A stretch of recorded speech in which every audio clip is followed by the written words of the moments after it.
എല്ലാ സഹോദരങ്ങൾക്കും നമ്മുടെ യൂട്യൂബ് ചാനലിലേക്ക് സ്വാഗതം. അപ്പോൾ ഇന്നത്തെ വീഡിയോയിൽ നമ്മൾ കനി കുസൃതിയെക്കുറിച്ചിട്ടാണ് സംസാരിക്കുന്നത്. അപ്പോൾ കുറേ ആളുകൾക്കെങ്കിലും കനി കുസൃതിയെക്കുറിച്ചിട്ട് അറിയാൻ സാധിക്കുമായിരിക്കും.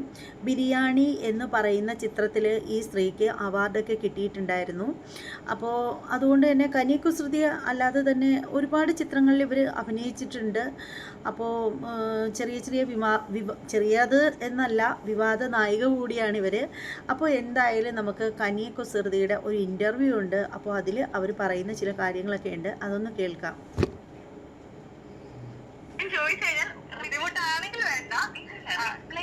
റിപ്ലൈ അല്ല, പക്ഷെ ഞാൻ മൈത്രിയെ ഞാൻ കൂടെ ചിലപ്പോ നമ്മൾ ഇപ്പോഴായിരുന്നു ഇക്കത്ത് എന്താ മാറ്റേണ്ടത്, പിന്നെ ഞാൻ വേറെ ജെൻഡറിലുള്ള ഒരാളാണെങ്കിൽ എന്തായിരിക്കും എഴുതേണ്ടത്, അങ്ങനെ ചുമ്മാ നമ്മൾ സംസാരിക്കാറുണ്ട്. എന്താ വേണ്ടത്, ഇതൊന്നും ശരിയായിരുന്നില്ല, ഇത് ഈ വാക്ക് നമുക്ക് അറിയില്ലായിരുന്നു, അങ്ങനെയൊക്കെ അത്രേ ഉള്ളൂ. അല്ലാതെ അത് റിപ്ലൈ ഒന്നും കൊടുത്തിട്ടില്ല. അല്ല, ചോദിച്ചെന്താ വെച്ചാല് ഇപ്പൊ ഒന്ന് അതായത് ഒന്ന് ഫോണിൽ സംസാരിച്ചു കഴിഞ്ഞാൽ അങ്ങനെ ഓക്കെ ആണെങ്കിൽ കേട്ടോ, ഇപ്പോഴോ ആ ഫോണില് ജസ്റ്റ് ഒന്ന് നമുക്കൊന്ന് ലൈവിൽ സംസാരിക്കുന്ന പോലെ അല്ല വിളിച്ചാൽ കിട്ടുമോ എനിക്കറിയില്ല. ഒന്ന് ശ്രമിച്ചു നോക്കുന്നതിന് പ്രശ്നമില്ലെങ്കിൽ. സംഭവം മൈത്രേയൻ എന്ന് പറയുന്ന ആളിനെ നമുക്ക് എല്ലാവർക്കും അറിയാമല്ലോ. ആടിനെ പട്ടിയാക്കുന്ന രീതിയിൽ സംസാരിക്കുന്ന ആളാണ് നമ്മുടെ മൈത്രേയനെ സംസാരിച്ച് തോൽപ്പിക്കാൻ ഒട്ടുമിക്ക ആളുകൾക്കും വലിയ പ്രയാസമായിരിക്കും. അപ്പം മൈത്രേയനെയാണ് ഇവർ ഫോണിലൂടെ സംസാരിക്കാനായിട്ടിരിക്കുന്നത്. പുള്ളിക്കാരനാണെങ്കിൽ സ്ത്രീകളെയൊക്കെ ഒരുപാട് ഇടിച്ച് താഴ്ത്തിയൊക്കെ സംസാരിക്കുന്ന ആളാണ്. മാത്രമല്ല വളരെ മോശമായിട്ടുള്ള പല രീതിയിൽ ഉള്ള കാര്യങ്ങളൊക്കെ സംസാരിക്കുന്ന ഒരാളാണ്. പലതും നമുക്ക് അയാളുടെ വാചകങ്ങളൊക്കെ നമുക്ക് പറയാനായിട്ട് കുറച്ച് ബുദ്ധിമുട്ടൊക്കെ ഉണ്ടാവും. അപ്പോൾ അതുകൊണ്ട് തന്നെ അയാൾ സംസാരിക്കുന്ന അയാളുടെ ചില വാക്കുകളെ കുറിച്ചിട്ടൊന്നും ഞാൻ പറയാനായിട്ട് പോകുന്നില്ല. എന്തായാലും മൈത്രേയനെയാണ് കനി കുസൃതി ഫോണിലൂടെ വിളിക്കുന്നത്. അപ്പോൾ പുള്ളിക്കാരനും കനി കുസൃതിയോട് എന്താണ് പറയുന്നതെന്ന് കേൾക്കാട്ടോ.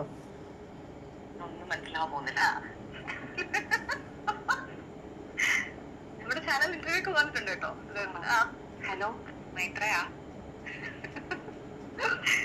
ഇവിടെ എന്നെ ഇന്റർവ്യൂ ചെയ്യാൻ മൈൽ സ്റ്റോൺ മേക്കേഴ്സ് അങ്ങനെ വന്നിട്ടുണ്ട്. മൈത്രേനും അവർക്ക് കൊടുത്തിട്ടുണ്ട്. അപ്പൊ എന്നോട് ഇന്റർവ്യൂ ചെയ്തുകൊണ്ടിരിക്കുന്ന ഇടയ്ക്ക് മൈത്രേനെ ഒന്ന് വിളിക്കാവോ എന്തിനാണ് എനിക്ക് അറിയില്ല കേട്ടോ. അവർക്ക് വെറുതെ മൈത്രേന്റെ സൗണ്ട് ഇന്റർവ്യൂവിൽ കൊടുക്കുക. അവിടെ മൈത്രേൻ സ്പീക്കറിലാണ് കേട്ടോ. ഹലോ നമസ്കാരം, എന്റെ പേര് സൗമ്യ. മൈത്രയാ ഇന്റർവ്യൂ കുട്ടിയാണ്. ഹായ്, ഞാൻ സൗമ്യ. ഞങ്ങളിങ്ങനെ സംസാരിച്ചോണ്ടിരിക്കുവായിരുന്നു. അപ്പം കനിയോട് എപ്പോഴും അപ്ബ്രിങ്ങിങ്ങിനെ കുറിച്ചുള്ള കാര്യങ്ങളൊക്കെ ചോദിക്കും. നമ്മളപ്പോ ലെറ്ററിന്റെ കാര്യം 18 വയസ്സിൽ എഴുതിയ ലെറ്ററിനെ പറ്റിയിട്ടും താങ്കൾ പറഞ്ഞു കൊടുത്ത കോൺസെപ്റ്റിനെ കുറിച്ചൊക്കെ നമ്മൾ സംസാരിക്കുന്ന സമയത്ത് ഇതൊരു റിപ്ലൈ എപ്പോഴെങ്കിലും കൊടുത്തിട്ടുണ്ടോ എന്ന് ചോദിച്ച കൂട്ടത്തിലാണോ ഒന്ന് വിളിച്ചു നോക്കിയാലോ എന്ന് പറഞ്ഞത് കേട്ടോ. മൈത്ര അവിടെ തിരക്കിലാണോ?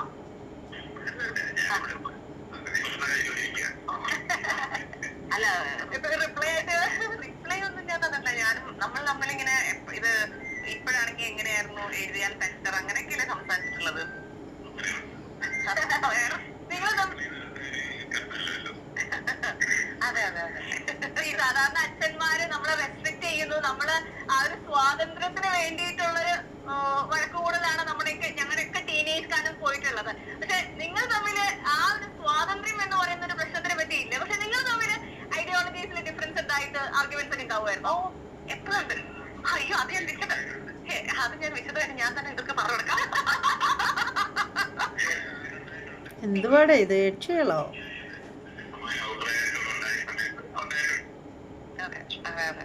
ഉണ്ടായിട്ടുണ്ട്. അപ്പൊ ഇപ്പോഴും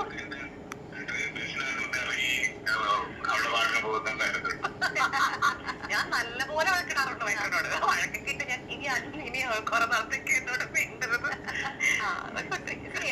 എത്രയൊക്കെ ഇൻഡിപെൻഡന്റ് ആണെന്ന് പറഞ്ഞാലും വളരെയധികം ഫാമിലി ആയിട്ട് ഡിപെൻഡന്റ് ആയിട്ടുള്ള ഒരു കുട്ടിയായിട്ടാണ് അല്ലെ, കുഞ്ഞിലേ മുതല് അച്ഛന്റെ കൈ തൂങ്ങി ഇങ്ങനെ നടക്കാൻ ഭയങ്കര ഇഷ്ടമുണ്ടായിരുന്ന കുട്ടിയാണല്ലേ. ഇപ്പോഴും അങ്ങനെയൊക്കെ തന്നെയാണോ? കയ്യിലൊന്ന് പോയി നടക്കാം, കൂടെ നടക്കുക. അത്രയ്ക്കില്ല, അത്രയ്ക്ക് അങ്ങനെ അന്നത്തെ പോലെ. അന്നൊക്കെ എനിക്ക് മൈത്രനെ വെച്ചിട്ടൊക്കെ പാവം കഴിക്കല്ലേ. ഞാൻ ബാക്കി ഇതിന്റെ കാര്യങ്ങൾ ഇവിടെ തന്നെ ഞാൻ ചോദിച്ചോളാം കേട്ടോ. Thank you. നാളെ കാണാം. എനിക്ക് കഴിച്ചോണ്ടിരിക്കുന്ന പാവം ഞങ്ങളൊന്ന് ശല്യപ്പെടുത്തി. സന്തോഷം. അച്ഛന്റെ കയ്യിൽ തൂങ്ങി എന്നുള്ള ലിറ്ററലി എടുക്കണ്ട. ഇമോഷണലി ഭയങ്കര ഇമോഷണൽ അടുപ്പുണ്ടെങ്കിലും എനിക്കൊരു ഇമോഷണലി അടുപ്പം എന്ന് പറഞ്ഞു കഴിഞ്ഞാൽ എനിക്ക് ഒരു ദിവസം പോലും കാണാതിരിക്കാൻ പറ്റില്ല. അങ്ങനത്തെ ഒരു അടുപ്പമായിരുന്നു എനിക്ക് ഉണ്ടായിരുന്നത്. അങ്ങനെയല്ല ഇപ്പൊ.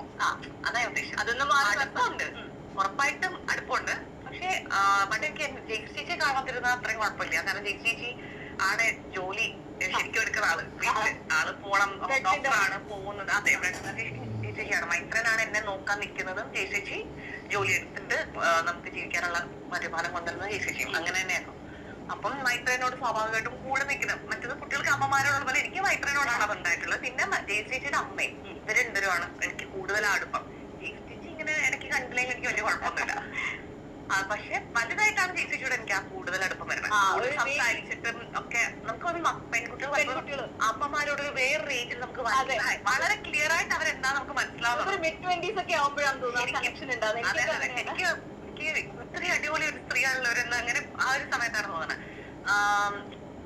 അങ്ങനെ ആ പറഞ്ഞ ആ ഒരു കാണാതിരിക്കാനേ പറ്റില്ല. അങ്ങനെ എനിക്ക് കാണാതിരിക്കാൻ ഇഷ്ടമുണ്ടായിരുന്നില്ല എന്റെ അമ്മയും മൈത്രേനെ.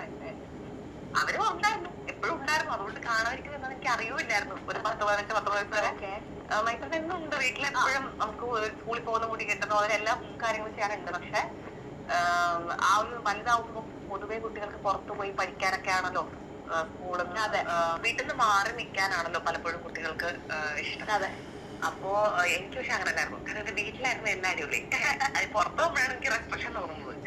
പുറത്തുള്ള ആളുകളാണ് നമ്മളെ അങ്ങനെ ഇങ്ങനെ. അപ്പൊ വീട്ടിലിരിക്കുന്ന എനിക്ക് ഏറ്റവും ഇഷ്ടം. നമ്മുടെ എല്ലാ സ്വാതന്ത്ര്യം ഉള്ള സ്ഥലം. അതിനും വലിയ സ്വാതന്ത്ര്യം വേറെ എവിടെ ഇല്ല.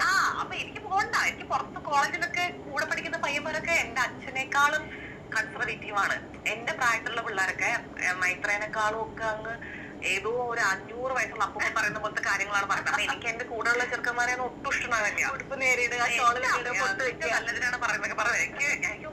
എനിക്ക് വീട്ടിൽ നിന്നാ മതി അങ്ങനെ തോന്നുമായിരുന്നു. വലിയ അതെ അതെ അങ്ങനെ കൂടുതൽ പേരും ഉണ്ടായിരുന്നത്. അപ്പൊ എനിക്ക് ഒരു സ്ഥലത്ത് നാടകത്തിന്റെ അവിടെ പോലും, നാടകം അത്യാവശ്യം പ്രോഗ്രസീവ് ആയിട്ടുള്ള ആൾക്കാരൊക്കെ ആണെങ്കിലും അവിടെ പോലും എന്റെ വീട്ടിലുള്ള അത്ര സ്വാതന്ത്ര്യം അല്ല അവിടെ പോലും ഉള്ളത്. അവിടെ പോലും ചില കാര്യങ്ങളിൽ പല റെസ്ട്രിക്ഷൻ എല്ലാ വ്യക്തികളും അല്ല കേട്ടോ. പക്ഷെ അതൊരു ഗ്രൂപ്പ് ആൾക്കാരായിട്ട് തന്നെ.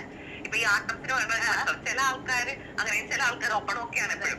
അപ്പൊ നമ്മൾ അതിനകത്തൊരു സ്ട്രഗിൾ ഉണ്ടാവും. അപ്പൊ അവിടെ പോലും എനിക്ക് എന്റെ വീടായിരുന്നു എപ്പോഴും ഏറ്റവും അടിപൊളി സ്ഥലമായിട്ടുണ്ടായിരുന്നു. കനി കുസൃതി എന്ന പേര് കേൾക്കുമ്പോൾ ഇന്ന് മലയാളികളിൽ മാത്രമല്ല അന്താരാഷ്ട്ര തലത്തിൽ വരെ ചർച്ചയാണ് കനിയുടെ പേര്.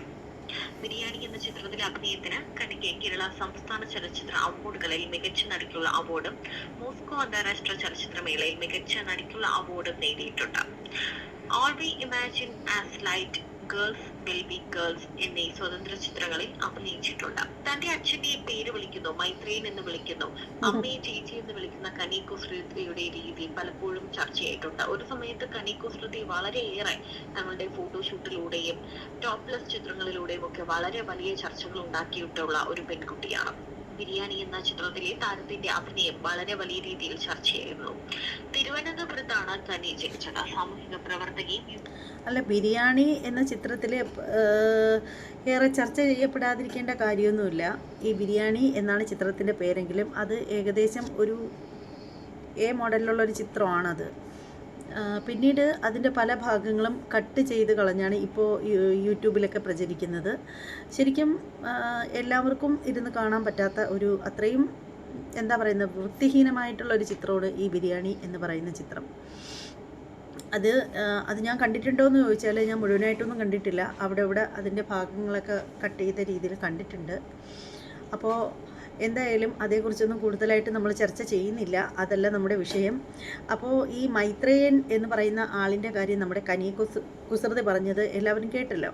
ഈ മൈത്രേയൻ്റെ അടുത്ത് മൈത്രേയൻ പലരെയും സംസാരം മൈത്രേയനെ ഇൻ്റർവ്യൂ ചെയ്യുന്നവരെയൊക്കെ മൈത്രേയൻ എന്താണ് ഒരു റെസ്പെക്റ്റും കൊടുക്കാതെ സംസാരിക്കുന്ന ഒരു വ്യക്തിയാണ് മൈത്രേയൻ എന്ന് പറയുന്ന ആൾ. പിന്നെ അയാളെ സംസാരിച്ച് തോൽപ്പിക്കാനും മറ്റ് പലർക്കും വലിയ ബുദ്ധിമുട്ടായിട്ട് പല ഇൻ്റർവ്യൂകളിലും ഞാൻ കണ്ടിട്ടുണ്ട്. ഈ മൈത്രേയൻ എന്ന് പറയുന്നത് ഈ കനി കുസൃതിയുടെ അച്ഛനാണ്. സ്വന്തം അച്ഛനെ പേര് വിളിക്കുന്ന ആദ്യത്തെ മകള് എനിക്ക് തോന്നുന്നു കനി കുസൃതി ആയിരിക്കും എന്ന് തോന്നുന്നു. അമ്മയെ ചേച്ചി എന്നും അച്ഛനെ മൈത്രേയ എന്നും വിളിക്കുന്നത്. എന്താ അല്ലേ കാലം പോകുന്ന കോലങ്ങൾ. എന്തായാലും ബാക്കി കൂടി നമുക്ക് കനി പറയുന്നത് കേൾക്കാട്ടോ. സത്യവാദിയുമായ മാതാപിതാക്കളായ ജയശ്രീ എക്കെയുടെയും മൈത്രേയന്റെയും മകളാണ് കനി. ഇന്ത്യയിലെ കുടുംബ പേരുകൾക്കൊപ്പം വരുന്ന സാമൂഹിക ശ്രേണി ഇല്ലാതാക്കാൻ അവളുടെ മാതാപിതാക്കൾ കുടുംബ പേരുകൾ ഉപേക്ഷിക്കുകയായിരുന്നു. പലപ്പോഴും തന്റെ ജീവിതത്തെ പറ്റി തന്റെ അച്ഛനെയും അമ്മയും പറ്റിയാണെങ്കിലും തുറന്നു പറഞ്ഞിട്ടുള്ള ആളാണ് കനി കുസൃതി. ഒരു ഇന്ത്യൻ നടിയും മോഡലും കൂടിയാണ് കനി. തന്റെ അച്ഛനും അമ്മയും തന്നോട് എപ്പോഴും ഒരു കൂട്ടുകാരിയോട് എന്ന പോലെയാണ് പെരുമാറിയിട്ടുള്ളത് എന്ന് കനി പറയാറുണ്ട്. ഒരു മകൾ എന്നൊരു ലിമിറ്റേഷൻസ് ഒന്നും അവർ വെച്ചിട്ടില്ല. താൻ ഗർഭിണിയാണെന്നൊക്കെ തന്റെ 20ാമത്തെ വയസ്സുകളിലൊക്കെ തനിക്ക് തോന്നിയിട്ടുണ്ടെന്നാണ് കനി പറയുന്നത്. പലപ്പോഴും വെറുതെ ഇരിക്കുമ്പോൾ അല്ലെങ്കിൽ പീരീഡ്സിന്റെ ഡേറ്റ് തെറ്റുമ്പോൾ താൻ ഗർഭിണിയാണെന്ന് തോന്നും. അത് അമ്മയോട് പറയാറുമുണ്ട്. അത്തരത്തിൽ രസകരമായ ഒരു അനുഭവം കനി പറയുന്നുണ്ട്. കാരണം അമ്മയ്ക്ക് തൈറോയിഡിന്റെയും യൂട്രസിന്റെയും ഒക്കെ സർജറി കഴിഞ്ഞു കിടക്കുന്ന ഒരു സമയത്തും തനിക്ക് ഇങ്ങനെ ഒരു തോന്നലുണ്ടായി. അങ്ങനെ പാതിരാത്രി അമ്മയോട് പറയുന്നുണ്ട്, അമ്മ ഞാൻ പ്രഗ്നന്റ് ആണ് തോന്നുന്നുണ്ടെന്ന്. എന്നാൽ ആ സമയത്ത് തനിക്ക് ബോയ് ഫ്രണ്ട് പോലും ഇല്ല എന്നും കനി പറയുന്നുണ്ട്. ആ സമയത്ത് ഏറ്റവും എല്ലാ കാര്യങ്ങളും നൈസായി എടുക്കുന്ന ഒരാളാണ് കനിയുടെ അമ്മ. അമ്മ പറഞ്ഞത് കുഴപ്പമില്ല, നമുക്ക് അബോർട്ട് ചെയ്യാം എന്നാണ്. ആ ശബ്ദം വരാത്ത അവസ്ഥയിലും അമ്മ നൈസായി ആ ഒരു കാര്യം നിസ്സാരമായി അമ്മ പറഞ്ഞു. അത്രയും നിസ്സാരമായി കാര്യങ്ങളെ ഹാൻഡിൽ ചെയ്യുന്ന ഒരാളാണ് തന്റെ അമ്മ എന്നാണ് കനി പറയുന്നത്. ഈ അമ്മയായിട്ടുള്ള കണക്ഷൻ ആ ഒരു ഇൻ ബിറ്റ്വീൻ ആണ് വന്നത്. അച്ഛന്റെ കുട്ടി എന്നുള്ള ഒരു കോൺസെപ്റ്റിൽ നിന്ന് നമ്മൾ കുറച്ചുകൂടെ വലിയ വ്യക്തികളായി മുതിർന്നു കഴിയുമ്പോഴാണ് നമ്മൾ അമ്മയായിട്ടുള്ള കണക്ഷൻ വരുന്നത്. അത് നമ്മൾ പറഞ്ഞു നിർത്തിയ വിഷയമാണ്. എപ്പോഴാണ് നിങ്ങൾ തമ്മിലുള്ള ഒരു ബോണ്ടിങ്, അല്ലെങ്കിൽ നിങ്ങളുടെ ബോണ്ടിങ് എങ്ങനെയാണ്? കുട്ടിക്കാലത്തെ ഉണ്ട് എനിക്ക് എന്ന് വെച്ച് കഴിഞ്ഞാൽ ഒരു ഉണ്ടെങ്കിലും ഈ പറഞ്ഞ പോലെ എന്നും കണ്ടില്ലെങ്കിൽ വിഷം വരും, അതൊന്നും ഉണ്ടായിട്ടില്ല. എനിക്കൊന്ന് കുറച്ചൊരു 10-24 എനിക്കിങ്ങനെ ഒരു കാരണമില്ലാത്ത കാര്യങ്ങളൊക്കെ പേടിയൊക്കെ വരും. ഭയങ്കര പെട്ടെന്ന് പ്രഗ്നന്റ് ആണ് അവന്റെ അമ്മ, അതിന് നിനക്ക് എന്തെങ്കിലും ബന്ധമുണ്ട്? ഒരു ബന്ധമില്ല, എന്തായാലും പ്രഗ്നന്റ് ആണ് തോന്നുന്നു. ഇങ്ങനെയൊക്കെയുള്ള പേടിയും പ്രഗ്നന്റ് അങ്ങനെയൊക്കെ. അയ്യേ 10, 20, 24 വയസ്സിനകത്തുള്ള ഒരു പെൺകുട്ടി ഒരു ബന്ധങ്ങളും ഇല്ലെങ്കിൽ ഞാൻ പ്രഗ്നൻ്റ് ആണെന്ന് തോന്നുന്നു എന്ന് പറയൂ? എനിക്ക് തോന്നുന്നില്ല അങ്ങനെ പറയുമോ എന്നുള്ള കാര്യം. എന്തായാലും കേട്ടിരിക്കാൻ രസമുണ്ട് കേട്ടോ. എപ്പോഴും വെറുതെ ഒക്കെ തോന്നിക്കൊണ്ടിരിക്കും. അപ്പൊ എന്റെ അമ്മയൊക്കെ ഭയങ്കര ലൈറ്റ് ആയിട്ട് എടുക്കുന്ന ഒരു അമ്മയാണ്. ഭയങ്കര ഒരു അടിപൊളി അമ്മയാണ്. ഒരിക്കൽ ആൾക്ക് തൈറോയിഡും യൂട്രസിന്റെയും ഓപ്പറേഷൻ കഴിഞ്ഞിട്ട്, അത് 8-9 ഒരുമിച്ചായിരുന്നു ഓപ്പറേഷൻ. 8 to 9 hours ഓപ്പറേഷൻ കഴിഞ്ഞിട്ട് വീട്ടില് കിടക്കാം, മിണ്ടാ പോലും അതിനെ കിടക്കാം. അപ്പോൾ അതിനകത്തേക്ക് എനിക്കിങ്ങനെ എപ്പോഴും പ്രഗ്നന്റ് ആണ് തോന്നുന്നു. വെറുതെ പീരീഡ്സ് എങ്ങാനും ഒരു ദിവസം അരമണിക്കൂറൊക്കെ ലേറ്റ് ആയി തന്നെ എനിക്ക് തുടങ്ങും. അപ്പൊ എന്റെ അമ്മ ഇതിനകത്തിപ്പോ അതിന് ബോയ് ഫ്രണ്ടോ എന്തെങ്കിലും ബന്ധമുള്ള ആൾക്കാരൊക്കെ ഉണ്ടോ? ആരും ഇല്ല എന്ന് ഞാൻ പറയും. പക്ഷെ കഴിഞ്ഞ വർഷം ഉണ്ടായിരുന്നല്ലോ, ഞാൻ കഴിഞ്ഞ വർഷം നിൽക്കുന്നത്. അപ്പൊ ഈ ഉറങ്ങി കിടക്കുന്ന അമ്മ ഞാൻ ഹലോ എനിക്ക് തോന്നുന്നു ഞാൻ പ്രഗ്നന്റ് ആണ്, നമുക്ക് ഈ രാത്രി ശബ്ദം പോലെ കുഴപ്പമില്ല, അത്രയും സിമ്പിൾ ആയിട്ടുണ്ട് എന്റെ അമ്മ. അങ്ങനെ എന്താ പറയാ, ഞാന് ഇനി അതല്ലാതെ വേറെ ഒക്കെ ഉണ്ട്. തലയിൽ ഇവിടെ ഒരു വേദനയുണ്ട്, എനിക്ക് എന്തോ എനിക്കിങ്ങനെ പ്രഗ്നൻസി, മറ്റേ അസുഖം ഹൈപ്പോകോൺട്രിയ കുറച്ച് ഭയങ്കരമായിട്ട് ഉണ്ട്. ചെറുതല്ല, ഭയങ്കരമായിട്ട് ഉണ്ടെന്ന് എന്റെ അമ്മയുടെ അഭിപ്രായത്തിലുണ്ട്. പക്ഷെ വേറെ ആൾക്കാരുടെ അമ്മയുടെ അടുത്താണ് കൂടുതൽ പുറത്ത് കാണിക്കുന്നത്. എല്ലാം അമ്മയെ മൈത്രയും എന്റെ കൂട്ടരൊക്കെ വിളിക്കുന്നത്, എന്റെ ഡോക്ടേഴ്സ് എല്ലാരും വിളിക്കും. ഇങ്ങനെ കേട്ടോ, അതെന്താ ഇതെന്താ അതൊക്കെ ഉണ്ട്. അപ്പൊ എനിക്ക് തോന്നുന്നു ആ ഒരു 20 വയസ്സിൽ ഞാൻ പറയില്ല, ഉള്ളിൽ വെച്ചോ. എനിക്ക് അത് വലുതായപ്പോ ഡിസിഷനൊക്കെ പറയാറുള്ളപ്പോ ഞാൻ പറയുമ്പോ നീ എന്താ ഇങ്ങനെ അങ്ങനെ ഇങ്ങനെ എന്ത് പറയുമ്പോൾ ലൈറ്റ് ആണ്. ആ ഒരു ലൈറ്റ്നെസ് എനിക്ക് ഭയങ്കര ഇഷ്ടമാണ്. എന്താ ചേച്ചി ഭയങ്കര ലൈറ്റ് ആയിട്ടുള്ള ഒരു അമ്മയാണ്, പക്ഷെ ലൈറ്റ് ആണ്. ഈ ഫാമിലി എന്ന് പറയുന്ന കോൺസെപ്റ്റ്, കനിയുടെ ഫാമിലി എന്താണ്? നല്ല ഫാമിലി എനിക്കറിയാം. ഈ കൺവെൻഷണൽ അതല്ല, പക്ഷെ എനിക്ക് ഫാമിലി എന്ന് പറയുന്നത് ഇതുപോലെ ഒരു ഫീലിംഗ് ആണ്. അതെനിക്ക് ഇഷ്ടമാണ്. അതെന്ന് പറയുമ്പോൾ നമ്മള് ജനിച്ചുകൊണ്ട് മാത്രം ഉണ്ടായ ഒരു കാര്യമായിട്ടല്ല ഞാൻ വിചാരിക്കുന്നത്. ഞാൻ ഈ വീട്ടിൽ വെച്ച് എന്റെ അച്ഛനും അമ്മയും ചേർന്നതാണ് എന്റെ ഫാമിലി. അല്ലെങ്കിൽ എനിക്കിപ്പോ അനിയത്തിയോ അനിയനോ അല്ലെങ്കിൽ ചേട്ടൻ വെച്ചാണെങ്കിൽ അവരാണ് എന്റെ ഫാമിലി. അങ്ങനെയല്ല ഞാൻ വിശ്വസിക്കുന്നത്. എനിക്ക് മനസ്സിലായത്, നമ്മൾ വളർന്നു വലുതാകുമ്പോ നമ്മളൊരു ഫാമിലിയെ കണ്ടുപിടിക്കും. ചിലത് കൂട്ടുകാരായിരിക്കാം, ചിലതൊക്കെ നമ്മൾ ബ്രേക്കപ്പ് ചെയ്ത് നമ്മുടെ ഓൾഡ് ബോയ് ഫ്രണ്ട് ആയിരിക്കാം, അല്ലെങ്കിൽ ഗേൾ ഫ്രണ്ട് ആയിരിക്കാം, അറിയില്ല. അങ്ങനെ അത് ചിലപ്പോൾ നമ്മുടെ അച്ഛൻ തന്നെ ആയിരിക്കാം, അല്ലെങ്കിൽ നമ്മുടെ ഏതെങ്കിലും ചിറ്റപ്പനായിരിക്കാം, അറിയില്ല. നമ്മളിങ്ങനെ വളരുമ്പോൾ നമ്മൾക്ക് നമ്മുടെ പറ്റിയ കിൻഷിപ്പ് നമ്മൾ കണ്ടുപിടിക്കും. നമ്മളെ പോലെ ചിന്തിക്കുന്ന മാത്രമല്ല, നമ്മുടെ ചിന്ത കൂടുതൽ മുമ്പോട്ടാക്കാൻ കഴിവുള്ള ഈ ആളെന്റെ ഫ്രണ്ട് ആണെങ്കിൽ ഞാൻ ഇതിനേക്കാൾ രസമായിട്ട് ചിന്തിക്കുന്നുണ്ടല്ലോ. ഇപ്പോ I M growing with them and I feel secure and അവരെനിക്ക് ഭയങ്കര കെയർ ചെയ്യും, ഞാനും അവരെ കെയർ ചെയ്യും. ഇതൊക്കെ തോന്നുന്ന നമ്മൾ കണ്ടെത്തുന്ന കുറച്ച് ആൾക്കാരുണ്ടാവും. ചിലപ്പോൾ നമ്മുടെ അച്ഛനമ്മയും തന്നെ ആയിരിക്കാം, അത് ചിലപ്പോൾ നമ്മുടെ അനിയത്തിയോ അറിയാനോ അല്ലെങ്കിൽ ചേട്ടനോ ആയിരിക്കാം, അല്ലെങ്കിൽ ചിലപ്പോൾ അവരൊന്നും അല്ല, വേറെ പുറത്തുള്ള ആൾക്കാരായിരിക്കാം. ആ ആൾക്കാർ ചേരുന്നതാണ് ഫാമിലി എന്നാണ് ഞാൻ വിശ്വസിക്കുന്നത്. ഫാമിലി എന്നുള്ളൊരു ഫീല് കിട്ടുക എന്നുള്ളത് ചിലപ്പോൾ നമുക്ക് അവരോടൊപ്പം ജീവിക്കാൻ പറ്റുമായിരിക്കാം. പക്ഷെ നമുക്ക് അവര് എന്തായാലും നമുക്ക് അവര് ഒരു ആവശ്യം നമ്മൾ അവര് വേണ്ടി നമ്മളവിടെ ഉണ്ട് എന്നുള്ളതാണ്. നമുക്ക് എന്തെങ്കിലും അവരുണ്ട്. അതിൽ അങ്ങനെ ഒരു കൊടുക്കൽ വാങ്ങൽ ഭയങ്കര ക്ലിയർ അങ്ങനെ അല്ലാത്ത എല്ലാ ബൗണ്ടറീസ് ഉണ്ട്. നമ്മൾ അവരെ റെസ്പെക്ട് ചെയ്യും. അല്ലാണ്ട് ഇപ്പോ കൺവെൻഷനിൽ ഇവിടുത്തെ ഫാമിലികൾ പലപ്പോഴും ബൗണ്ടറി ഇല്ല, അല്ലെങ്കിൽ അവരുടെ പേഴ്സണൽ കാര്യത്തിൽ പോയി ഇടപെടും ഭയങ്കരമായിട്ട് വേറൊരാളുടെ. ഇനി ഈ വീട്ടിൽ താമസിക്കുകയാണെന്നുണ്ടെങ്കിൽ ഇങ്ങനെ. എന്തായാലും നല്ല അടിപൊളി ബെസ്റ്റ് ഫാമിലി ആട്ടോ, ഒരുപാട് ഇഷ്ടപ്പെട്ടു. നല്ല സെറ്റ് ഫാമിലി. അമ്മയോട് ചെന്നിട്ട് മകള് കൂടെ ചെന്നിട്ട് പറയും, അമ്മയെ ഞാൻ പ്രഗ്നൻ്റ് ആണ്, ഡേറ്റ് ഒരു ദിവസം. നിനക്ക് ബോയ് ഫ്രണ്ട് ഉണ്ടോ? അത് ഏതെങ്കിലും തരത്തിലുള്ള ഇങ്ങനെയുള്ള ബന്ധങ്ങളുണ്ടോ? അത് ഇപ്പം ഇല്ലമ്മേ, അത് 1 വർഷം മുമ്പുണ്ടായിരുന്നു എന്ന് പറയും. അബോർഷൻ ചെയ്യാം, പ്രഗ്നൻ്റ് ആണെങ്കിൽ നമുക്ക് അത് അബോർട്ട് ചെയ്യാം. വളരെ സിമ്പിളായിട്ടുള്ളൊരു അമ്മയാണെന്നാണ് കനി പറയുന്നത്. ശരിക്കും എനിക്കത് കേട്ടിട്ട് അത്ര സിമ്പിളായിട്ട് എനിക്ക് തോന്നുന്നില്ല, വളരെ ബാഡായിട്ടാണ് തോന്നുന്നത്. അതുപോലെ തന്നെ നിങ്ങളുടെ അഭിപ്രായം എന്താണെന്ന് വെച്ചാൽ, ഇത്രയും സിമ്പിൾ ആവാൻ പറ്റുമോ ഒരമ്മയ്ക്ക്? ഇത്രയും സിമ്പിളായിട്ട് ഇരിക്കുന്നത് നല്ലതല്ലെന്ന് എനിക്ക് തോന്നുന്നു. എന്തായാലും നിങ്ങളുടെ അഭിപ്രായങ്ങളൊക്കെ കമൻറ്റ് ചെയ്തേക്കുക. എന്തായാലും ഇനി നമ്മുടെ ചാനൽ ഇതുവരെ സബ്സ്ക്രൈബ് ചെയ്യാത്ത ആളുകളൊക്കെ ഉണ്ടെങ്കിൽ ഒന്ന് സബ്സ്ക്രൈബ് ചെയ്തോളൂ. ബെല്ലൈക്കൺ കൂടി ഒന്ന് പ്രസ് ചെയ്യാനും മറക്കരുത്. ഇനി മറ്റൊരു വീഡിയോയുമായിട്ട് വരാം. അതുവരെ എല്ലാവർക്കും ബൈ.